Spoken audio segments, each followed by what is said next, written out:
오늘 함께 읽으신 요한복음의 말씀, 이 요한복음의 저자인 그 요한 사도께서는 특별히 이제 구원이라고 하는 그 말을 바로 이 생명 그리고 영생이라고 하는 이 단어로 이렇게 치환해서 이렇게 사용하셨습니다. 그래서 요한복음의 말씀을 읽어보시면 이 요한복음에는 특별하게 이 생명이라고 하는 이 단어를 36번 그렇게 사용하셨고, 그리고 영생이라고 하는 단어를 17번 그렇게 반복해서 사용하고 계십니다. 그만큼 요한복음의 전체적인 핵심 주제, 그것이 바로 영생이고 바로 생명에 대한 말씀을 계속해서 반복적으로 해 주시는 것입니다. 그런데 바로 사도 요한께서 말씀하신 이 생명 그리고 이 영생이라고 하는 것은 죽지 아니하고 영원토록 오래오래 산다라고 하는 의미로 이 말씀을 하신 것이 아니라 바로 하나님을 아는 것이 영생이요, 또 그가 보내신 자인 예수 그리스도를 아는 것이 영생이라고 말씀하고 있습니다.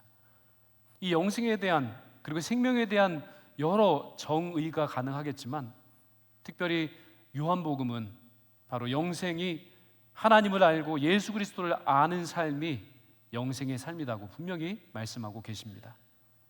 요한복음 17장 3절의 말씀을 한 목소리로 같이 읽어보도록 하겠습니다. 시작. 영생은 곧 유일하신 참 하나님과 그가 보내신 자 예수 그리스도를 아는 것이니이다. 아멘.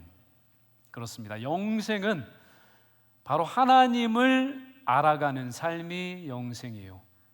하나님께서 직접 이 세상에 저희들을 위해 보내주신 예수 그리스도를 알아가는 삶이 영생의 삶이다라고 분명히 말씀하고 있습니다. 지식적으로만 아는 것 아닙니다. 바로 그 영생의 복을 허락해 주시는 그 하나님을, 그리고 우리를 구원해 주시는 구원자 예수 그리스도를 경험으로, 체험으로 깊이 아는 삶, 이 삶을 일컬어서 영생의 삶이라고, 그리고 생명의 삶이라고 오늘 본문은 말씀하고 계신 겁니다. 저희들은 참 다양하게 체험을 통해, 경험을 통해 바로 예수 그리스도를 우리가 알아가는 겁니다. 여기 2부 예배 나오신 분들은 예수님이 어떤 분이라고 생각하십니까? 예수님에 대한 경험이 있으세요? 체험이 있으세요? 아멘이 여기서만 나오는데 이렇게 예수님에 대한 체험과 경험이 있으세요?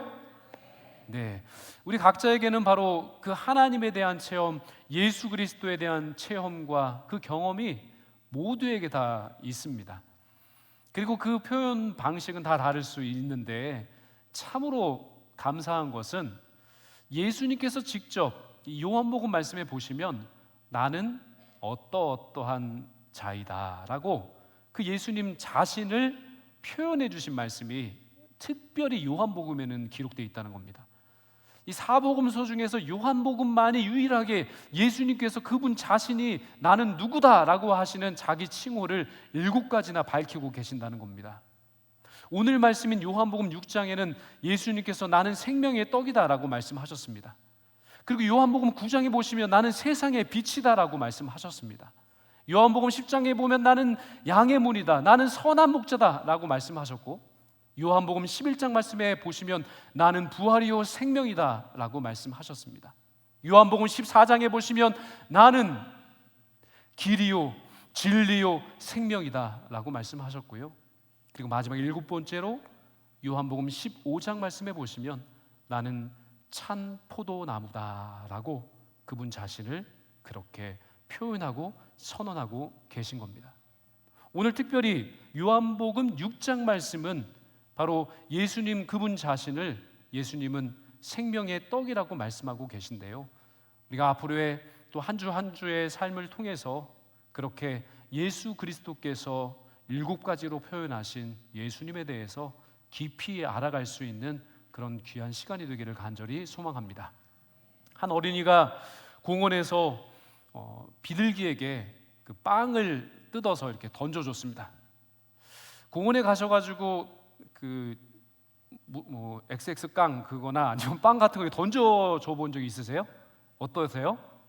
그 비둘기가요 막 수도 없이 막 날라들어서 그 던져주는 그 먹이를 막 먹습니다. 근데 이 어린이가 너무나 신기해가지고요 그 자기가 들고 있는 빵을 자기도 먹고 싶은데 그거를 뜯어가지고 이렇게 비둘기한테 던져준 겁니다. 그랬더니 막 비둘기가 그 빵이 던져지는 곳으로 막 달려가가지고요 그 빵을 열심히 먹는 겁니다. 그렇게 계속해서 빵을 띄어서 비둘기에게 던져주고 있는데 그때 한 아저씨가 그 공원을 지나면서 이 어린이가 하는 그 모습을 보게 된 겁니다.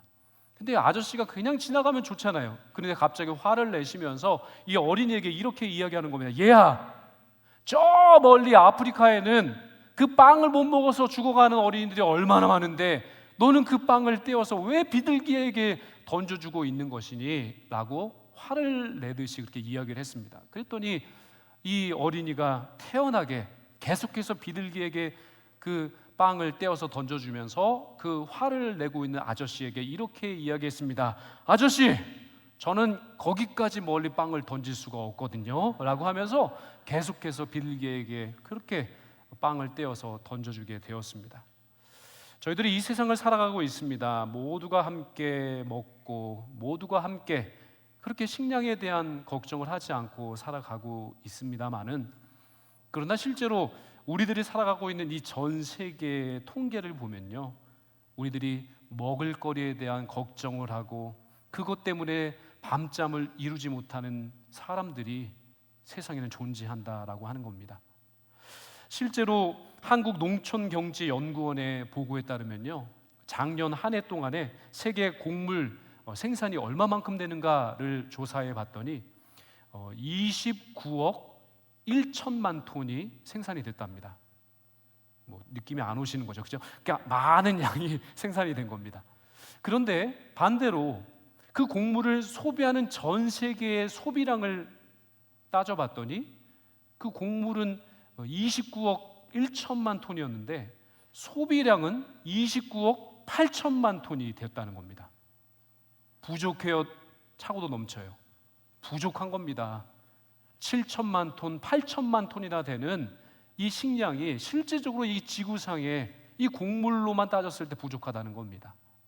그래서 실제로 전 세계 부분들을 다 살펴봤더니 무려 전 세계 인구가 한 82억 정도 되거든요.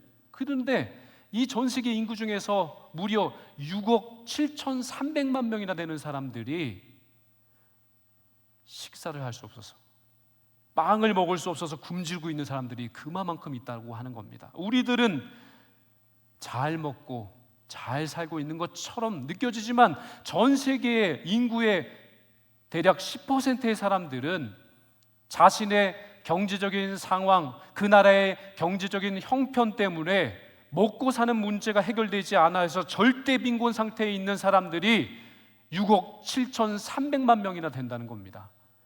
다 해결됐다고 생각하지만 다 해결된 게 아닙니다. 아직까지 전 세계에는 바로 이 먹는 문제, 이것을 아직까지 해결하지 못해서 고통 중에 있는 사람이 많습니다. 그런데요, 실제로 이 세상에 먹을거리는 우리 인간의 힘으로는 지금 감당할 수 없어서 계속해서 소비량이 바로 생산량보다 훨씬 많아서 그 식량이 부족한 반면 우리가 지금 밟고 살고 있는 우리 지구는요 실제 전문가들이 연구를 해보니까요 지금 80억 명의 사람들이 전 세계에 살고 있는데 120억 명의 사람들이 충분히 살고 남을 만한 공간을 보유하고 있고요, 이 120억 명이 살고 먹고 할 수 있는 그 먹거리가 이미 지구상에 그 자체적으로 공급될 수 있는 양이 충분하다는 겁니다. 다 먹고 살고도 남아요. 지금 80억 인구가 충분히 살 수 있습니다. 120억 인구가 살 수 있는 공간과 그 먹거리가 이미 충분하게 주님께서 공급해 주고 계시는데 왜 부족합니까? 바로 인간의 탐욕과 그 탐심 때문에요 인류가 함께 공존하여 살 수 있는 일들이 막혔다는 겁니다. 하나님의 사랑 없이는, 그 하나님의 사랑의 손길 없이는 전 인류가 이 먹고 살고 있는 이 육신의 먹는 문제, 그리고 영의 먹는 문제, 이 문제를 사람으로서는 해결할 수 없다는 겁니다. 그래, 육신으로 먹고 사는 그 문제도 정말로 중요하지만은, 그러나 실제로 눈에 보이지 않는 영적인 기갈, 영적인 배고픔, 이것은 아마 6억 명보다 훨씬 더 많은 인류의 사람들이 바로 영적인 기갈 때문에 아마 더 고통스러워하고 있을 겁니다. 그런데 오늘 본문은 바로 예수님 자신을 나는 생명의 떡이다라고 분명히 말씀하고 계십니다. 생명의 떡, 즉 생명을 주는 떡, 이 생명을 주는 떡, 이 떡은 생명을 연장하고 생명을 계속해서 보존하고 그 생명을 유지하는 데 있어서 필수불가결한 것입니다.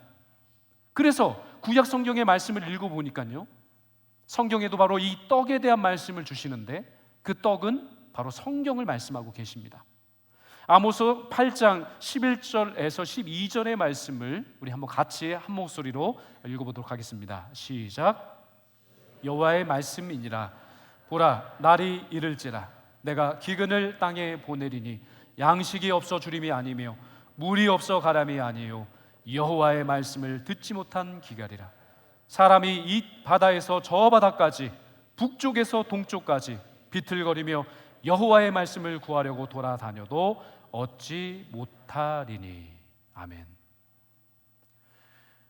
육신의 배고픔을 채울 수 있는 육신의 양식도 물론 중요합니다마는, 그러나 더 시급한 것은 바로 아모스서에서 말씀하고 계신 물이 없고 양식이 없어 가라다. 이것은 바로 하나님의 말씀에 양식이 없어서 허덕이고, 하나님의 양식인 말씀이 없어서 그렇게 굶주리고 죽어가는 수많은 영혼이 존재한다라고 하는 말씀입니다. 이사야 55장 1절과 3절 말씀도 같이 한번 보겠습니다. 시작. 오호라, 너희 모든 목마른 자들아 물로 나아오라. 돈 없는 자도 오라. 너희는 와서 사 먹되 돈 없이 값없이 와서 포도주와 젖을 사라. 너희가 어찌하여 양식이 아닌 것을 위하여 은을 달아주며 배부르지 하지 못할 것을 위하여 수고하느냐. 내게 듣고 들을지어다. 그리하면 너희가 좋은 것을 먹을 것이며 너희 자신이 기름진 것으로 즐거움을 얻으리라. 너희는 귀를 기울이고 내게로 나와 들으라. 그리하면 너희 영혼이 살리라. 내가 너희를 위하여 영원한 언약을 맺으리니 곧 다윗에게 허락한 확실한 은혜니라. 아멘. 주님께서 이 영혼의 갈급함을 채워주신다는 겁니다. 오늘 본문에서 말씀하신 것처럼 물, 포도주, 젖, 양식, 이 모든 것은 바로 하나님의 말씀입니다.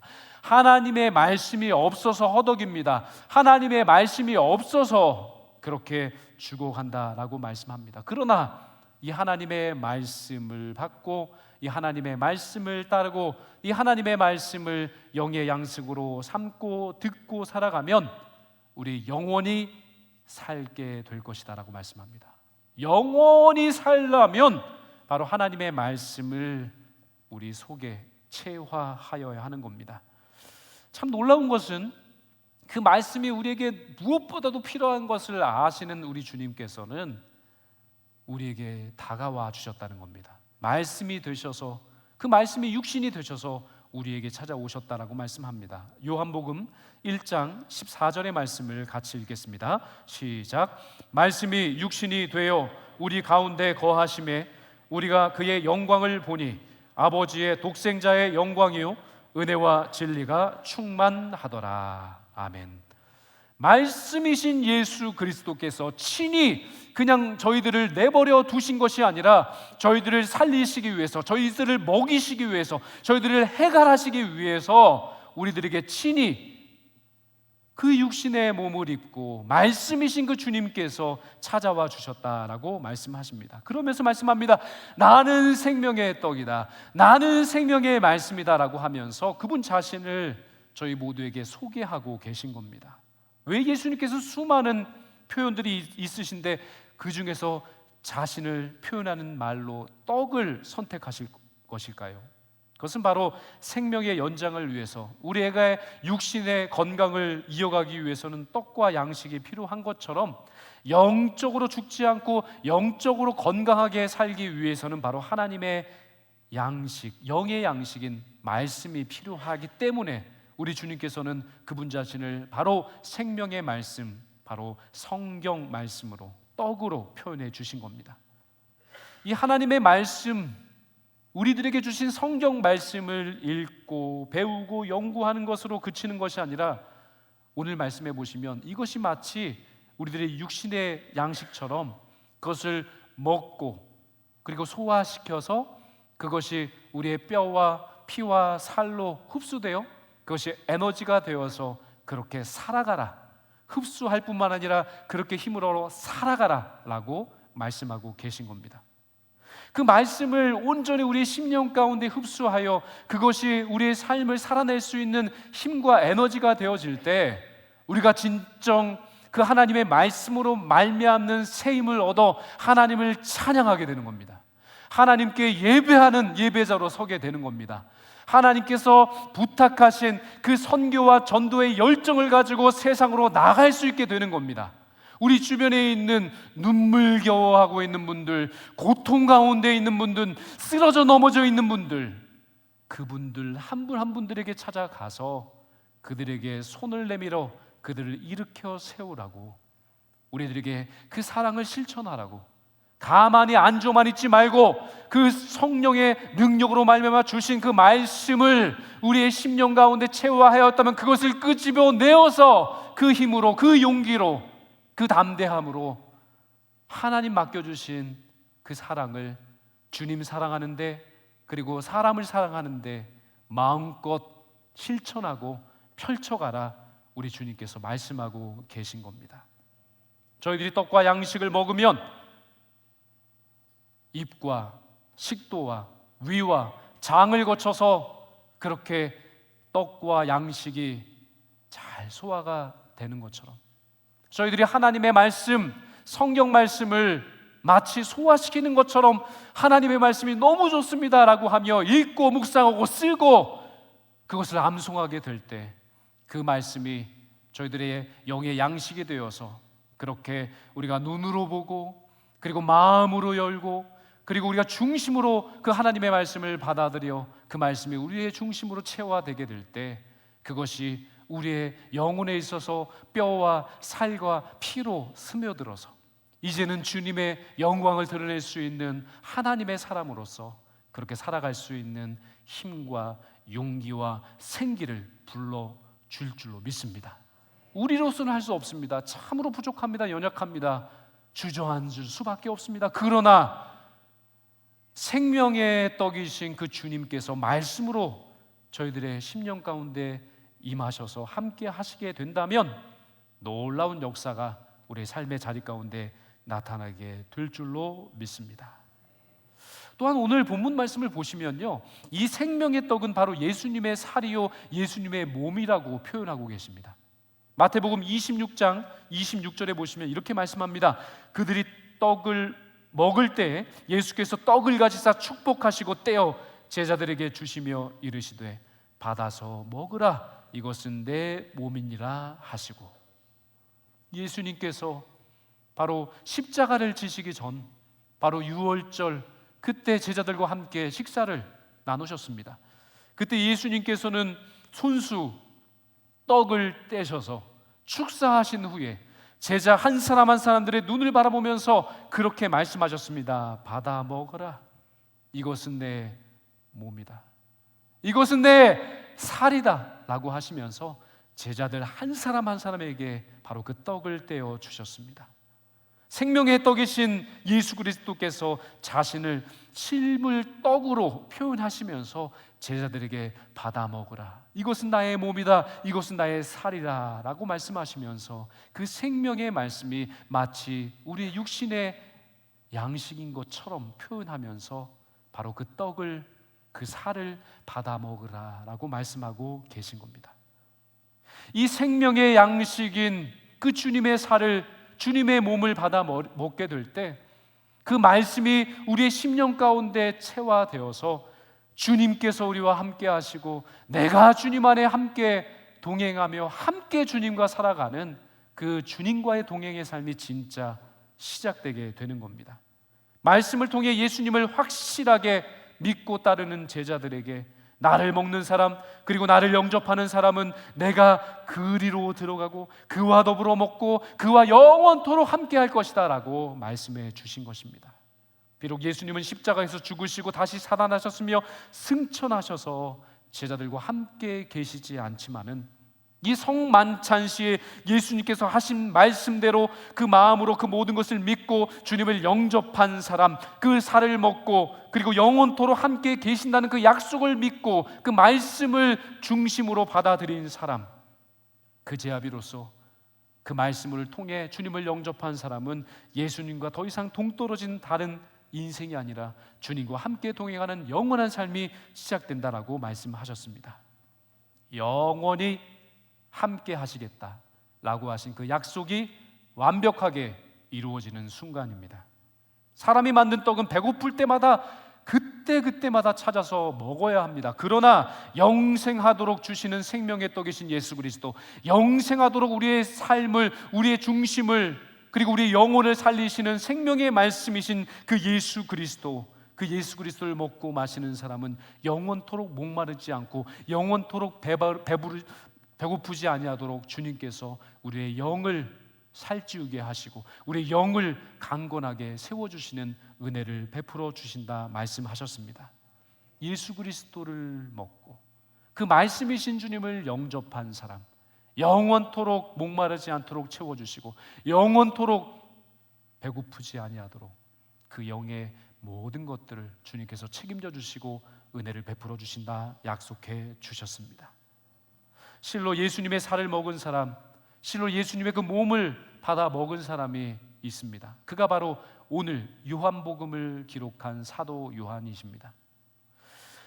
사도 요한께서는 이 반모섬에서 한 환상을 보았습니다. 그리고 계시를 통해서 받아 적은 책이 있습니다. 그 책이 바로 요한계시록입니다.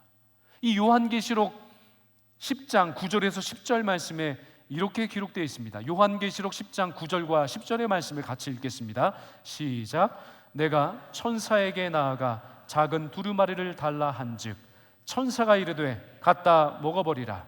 네 배에는 쓰나 내 입에는 꿀같이 달리라 하거늘 내가 천사의 손에서 작은 두루마리를 갖다 먹어버리니 내 입에는 꿀같이 다나 먹은 후에 내 배에서는 쓰게 되더라. 아멘. 천사가 손에 든 책을 가지고 사도 요한에게 왔습니다. 사도 요한은 그 환상 중에 그 책을 들어 그 책을 받아 먹었습니다. 그때 그 책이 입에는 달았으나 그 책이 소화되어 배에 내려갔을 때 배에서는 쓰게 되었다라고 말씀합니다. 이 책이 바로 성경 말씀입니다. 예수 그리스도 자체, 바로 성경 말씀을 받아 먹고 그리고 그 말씀이 체화되는 역사를 바로 사도 요한께서 체험하게 되었다라고 하는 말씀입니다. 그분의 살을 먹는 것, 그분의 몸을 먹는 것, 바로 말씀을 읽고 묵상하고 그 말씀을 우리의 심령 가운데 체화시키는 것, 그것이 주님과 동행하는 것이요, 주님과 함께하는 삶이요, 그것이 말씀으로 역사하는 하나님의 역사를 체험하는 삶이 되는 겁니다. 시편 1편 1절에서 2절 말씀에 이렇게 말씀하고 계십니다. 복 있는 사람은 그리고 점점점 여호와의 율법을 즐거워하여 그의 율법을 주야로 묵상하는도다. 주야로 어떻게 한다고요? 묵상한다고 했습니다. 묵상한다. 이 묵상한다라고 하는 히브리어 단어가 바로 하가라고 하는 단어입니다. 하가, 하나님의 말씀을 주야로 묵상한다라고 하는 뜻이 바로 하가입니다. 그런데요, 이 하가의 원래 본 뜻이 이사야 31장 4절에 똑같이 기록되어 있습니다. 이사야 31장 4절의 말씀에 보시면 이렇게 기록되어 있습니다. 큰 사자나 젊은 사자가 자기의 먹이를 움키고 으르렁거릴 때라고 말씀합니다. 여기서 말씀하시는 이사야 31장 4절에 으르렁거리다 라고 하는 히브리어가 바로 하가입니다. 이해가 가십니까?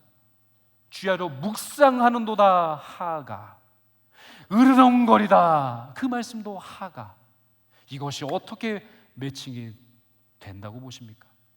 그런데요, 더 깊이 생각해 보십시오. 짐승이요, 그 살점이 붙어있는 그 뼈다귀 있지 않습니까? 그 뼈다귀를 손에 움켜쥐고요, 그 뼈다귀에 붙은 살이 얼마나 맛있는지 그것을 으르렁거리면서 탐식하고 있는 모습을 형상하고 있는 단어가 바로 하가라고 하는 말씀입니다.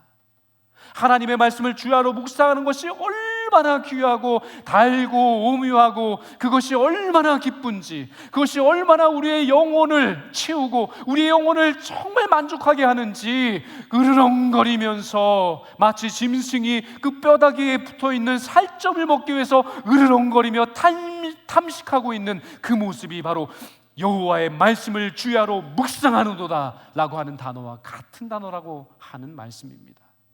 그렇습니다. 여호와의 살과 주님의 피를 먹는 것 하가, 주님의 말씀을 주야로 묵상하고 그 말씀이 너무나 좋고 행복해서 그 말씀을 묵상하는 것이 하가입니다. 주님의 말씀이 너무나 좋아서 그 말씀을 마치 짐승이 그 뼈다귀에 붙어있는 그 살점을 떼어먹기 위해서 으르렁거리며 그 말씀을 사모하면서 그 말씀을 채워하는 것과 마찬가지로, 주님을 알아가는 삶, 주님을 이해하는 삶, 그 말씀을 너무나 사모함으로 그 말씀에 우리의 삶을 전적으로 맡겨드리는 삶, 이 모든 것이 동일합니다. 하가 바로 하나님의 말씀을 사모함으로 그 말씀에 거하는 삶이 바로 하나님의 그 임재와 하나님의 영원히 함께 하시는 생명의 역사를 체험하게 되는 길인 줄로 믿습니다. 저희들이 하나님의 말씀을 하가, 즉 마음으로 받아들이고 눈으로 받아들이고 중심으로 받아들이며 그 주님의 말씀을 주야로 묵상하고, 그리고 으르렁거리면서 주님의 말씀밖에 없습니다, 나를 살릴 길은 주님의 말씀밖에 없습니다 라고 하가할 수 있다면, 그러면 우리의 삶이 그로 인해 새롭게 바뀌게 될 줄로 믿습니다. 우리의 상황과 형편이 나쁘다들 합니다. 전 세계 인구 중에 10%의 인구는 바로 이 기근에, 그 기아에 허덕이고 있는 백성들이 있습니다. 육신의 먹을거리 해결되지 아니하여서 탄식하고 눈물 지을 수밖에 없는 인생을 살아가고 있는 수많은 사람들이 존재합니다. 6억 명이 넘습니다. 그런데요, 눈에 보이지 않는 영적인 기갈과 영적인 배고픔 때문에 허덕이고 있는 사람들은 6억 명보다 훨씬 더 많은 사람들이 영적인 목마름과 영적인 배고픔 때문에 죽어가고 있다는 겁니다. 그러나 우리가 하나님 말씀, 그 말씀을 사모하며 하가할 수 있다면, 그 생명의 말씀으로 말미암아 우리 주변에 있는 정치적인 문제, 경제적인 문제, 그리고 모든 국방의 문제, 교육의 문제, 그리고 문화적인 여러 문제들, 종교적인 문제, 이 모든 것들이 우리를 넘어져 있게 포기하게 하지 못하는 그런 새의 힘을 우리 주님께서 말씀을 통해 우리 모두에게 허락해 주실 줄로 믿습니다. 저희들이 언제 문제가 없어서 행복했습니까? 저희들이 언제 문제가 없어서 이렇게 살아갔습니까? 문제는 항상 있었습니다. 그러나 여호와의 말씀에 대한 그 해갈이 없다면 어찌 이 수많은 인생의 문제를 우리가 돌파하여 나갈 수 있겠습니까? 그러나 하나님의 말씀을 우리가 하가할 수 있다면 이 모든 문제는 더 이상 문제가 되지 않을 줄로 믿습니다. 하나님 지금까지 저희들에게 그 은혜로 이 길을 걸어오게 하신 겁니다. 그 말씀으로 이 길을 걸어올 수 있게 도와주신 것입니다. 이제 9월 첫째 주입니다.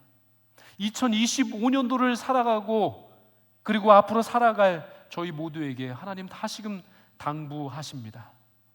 예수님 자신이 생명의 떡이라고 말씀하셨습니다.